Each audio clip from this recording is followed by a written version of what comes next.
What is up, Slice family? Welcome to the Front Row Show. No, thank you.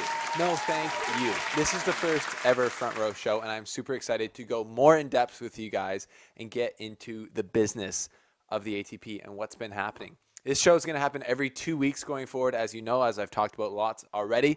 But I'm just stoked to finally have this first one here. I got lots of show notes, lots of research done for the topics today, and it's going to be awesome. So I'd like to thank you to those of you who have signed up for the show.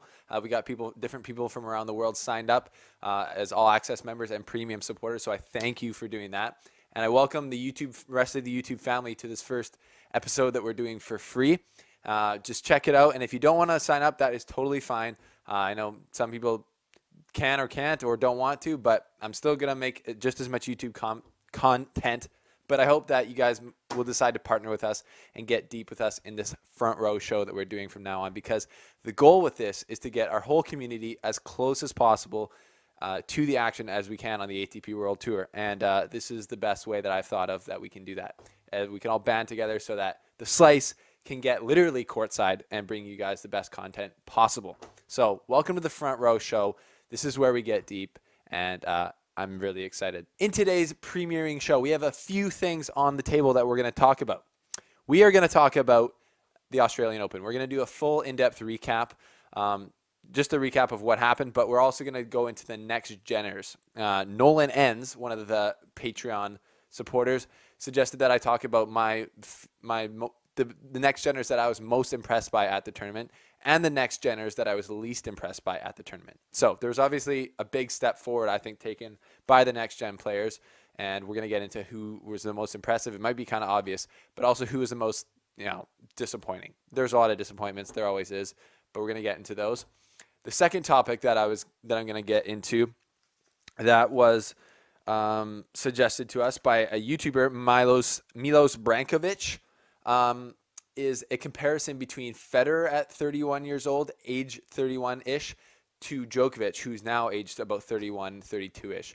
So we're going to compare them where they're at in their careers, how many Grand Slams they've won, what type of years they were having, what kind of point in their career they're at, because I think there's a lot of actually really interesting comparisons there.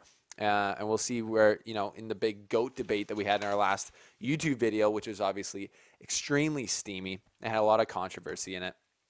We'll compare Djokovic and Federer into that, and that might show a little bit of the trajectory of Djokovic going forward to see if he can pass Federer in amount of Grand Slams, et cetera, et cetera. There was like so much. Well, I knew it would be hot when I made that video about the GOAT, and saying, is Djokovic passing Nadal in the GOAT debate?